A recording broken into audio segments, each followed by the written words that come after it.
তাহলে স্যার 5 নম্বর অঙ্কটা যদি আমরা দেখি, 5 নম্বর অঙ্কটা আমাদের কি বলছে যে 400 সেন্টিমিটার কিউব আয়তনের একটি বস্তুর বাতাস ওজন দিছে, পানিতে নিমজ্জিত করলে বস্তুটির ওজন হয় এত, আর গতে বলছে উদ্দীপকের বস্তুর ঘনত্ব নির্ণয় করো। তো স্যার গতে কি বলছে? গতে বলছে উদ্দীপকের বস্তুর ঘনত্ব নির্ণয় করতে বলছে। স্যার আমাদের কি নির্ণয় করতে বলছে? ঘনত্ব। গতে ঘনত্ব বের করতে বলছে। তাহলে ঘনত্ব কমা rho is equal to M by V. আমি ঘনত্ব বের করতে গেলে আমার ভর দরকার বস্তু। স্যার ভর দেওয়া না থাকলে ওজন দেওয়া থাকবে। দেখো এইখানে বলছে একটি বস্তুর বাতাসে ওজন বলে দিছে। স্যার এই যে একটি বস্তুর বাতাসে ওজন দিয়ে দিছে, তাহলে ওই যে ওজন মানে ডাব্লুর মান দিছে। ওজনকে কি দ্বারা প্রকাশ করা হয়? ওজন হইতেছে স্যার ডাব্লু। ডাব্লুর মান কত দিছে? 19.6। 19.6 নিউটন। স্যার ওজন কত দিছে? 19.6 নিউটন। তাহলে ডাব্লু সমান সমান এম জি। তাহলে এম সমান সমান ডাব্লু বাই জি। তাহলে সমান সমান ওজন কত? 19.6।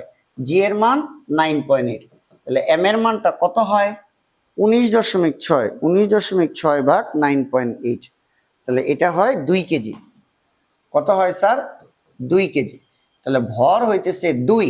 ভরের মান কত বসাইলাম? 2। আর ভি হইতেছে স্যার আয়তন। ভি হইতেছে আয়তন। স্যার আয়তনটা কি দেওয়া আছে? এই যে দেখো, এই যে 400 সেন্টিমিটার কিউব আয়তনের একটি বস্তু। তার মানে বস্তুর আয়তন কিন্তু দেওয়া আছে। বস্তুর আয়তন কত দেওয়া? 400। সেন্টিমিটার কিউব থেকে মিটার কিউবে নিলে 10⁻⁻6 দ্বারা গুণ।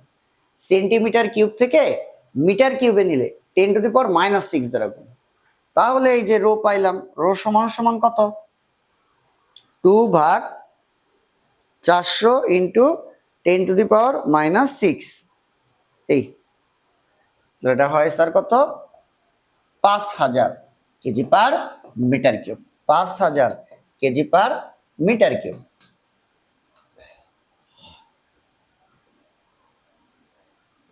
ওকে,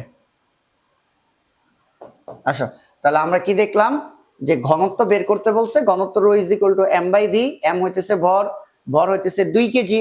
আর ভি হইতেছে স্যার আমার আয়তন। ভি হইতেছে আমার কি? আয়তন। তো স্যার আয়তন কত?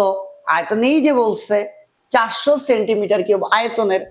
400 তো সেন্টিমিটার কিউব, মিটার কিউবে নেওয়ার জন্য 10⁻⁻6 দ্বারা আবার গুণ করছে। তাহলে আমার কত হইলো? 5000 কেজি পার মিটার কিউব। ঘনত্ব আসলো। এবার ঘতে স্যার কি বলছে আমাদের?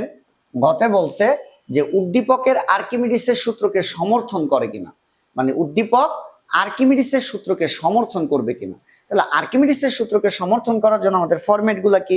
বস্তুর বাতাস ওজন লাগবে, দেওয়া থাকলে ভালো, না দেওয়া থাকলে বের করব। তারপর বস্তুর পানিতে ওজন লিখবো। তারপর বাতাস ওজন থেকে পানিতে ওজন বিয়োগ করে হারানো ওজন পাবো। আবার আলাদাভাবে প্লবতা বের করব। এবং আমি দেখব হারানো ওজন আর প্লবতাটা সমান আসছে কিনা।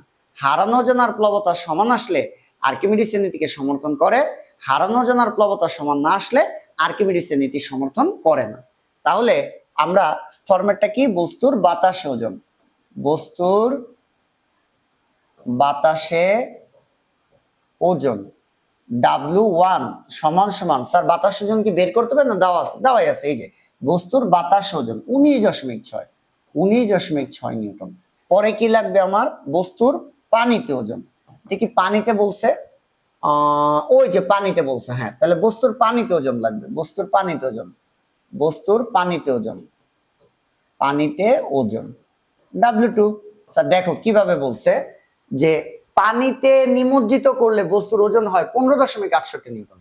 তাহলে 15.68 নিউটন। তাহলে বস্তুর বাতাস ওজন, বস্তুর পানিতে ওজন, দুইটা বিয়োগ করলে বের হবে হারানো ওজন। কি ওজন বের হবে? হারানো ওজন। তাহলে হারানো ওজন কত? W1 minus W2। তাহলে স্যার 19.6 মাইনাস 15.68। তাহলে আমাদের এখান থেকে হারানো ওজন চলে আসবে 19.6 বিয়োগ 15.68। তো স্যার হারানো ওজন আসে 3.92 নিউটন। আচ্ছা, এবার আমার কাজ হইতেছে আলাদাভাবে প্লবতা বের করা। কি বের করা? প্লবতা কি দ্বারা প্রকাশ করে? এফবি সমান সমান কি? রো ভিজি। স্যার ঘনত্ব হবে কার? তরলের। ঘনত্ব হবে কার? তরলের। তরলের ঘনত্ব কত? তরলের যেহেতু পানি বলছে তাহলে 1000। স্যার আয়তন কার? বস্তু। আয়তনটা কার? বস্তুর। ওকে, তাহলে বস্তুর আয়তন এই যে দিছি যে 400 সেন্টিমিটার কিউব আয়তনের একটি বস্তুর, স্যার প্লবতার সূত্রে যে রোভিজি ঘনত্ব হবে তরলের, তরল পানি, তাই পানির ঘনত্ব 1000।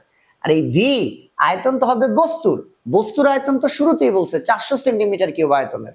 তাহলে এই যে 400 সেন্টিমিটার কিউব থেকে মিটার কিউবে নিলে 10⁻⁻6 দ্বারা গুণ, জি এর মান 9.8। তাহলে স্যার আমরা প্লবতা পাই কত একটু দেখি। 1000 ইন্টু 400 ইন্টু 10⁻⁻6 ইন্টু 9.8, এটা 3.92 নিউটন। স্যার যেহেতু হারানো ওজনের মান, যেহেতু হারানো ওজন, এই যে হারানো ওজন আর যেহেতু প্লবতার মান সমান, হারানো ওজন আর প্লবতা সমান, তাই আর্কিমিডিসের নীতিকে সমর্থন করে। তাই আর্কিমিডিসের নীতি সমর্থন করে। তাই আর্কিমিডিসের নীতি কি করে স্যার? সমর্থন করে। স্যার হারানো ওজন আর প্লবতা যেহেতু সমান, এই কারণে এটা আর্কিমিডিসের নীতিকে সমর্থন করবে। অর্থাৎ আমাদের ফরম্যাট হচ্ছে বস্তুর বাতাস ওজন, তারপরে বস্তুর পানিতে ওজন, বাতাস ওজন থেকে পানিতে ওজন বিয়োগ করলে থাকবে হারানো ওজন, আর আমরা আলাদাভাবে বের করব প্লবতা। হারানো ওজনের মান আর প্লবতা যদি সমান হয় তাহলে আর্কিমিডিসের নীতিকে সমর্থন করে।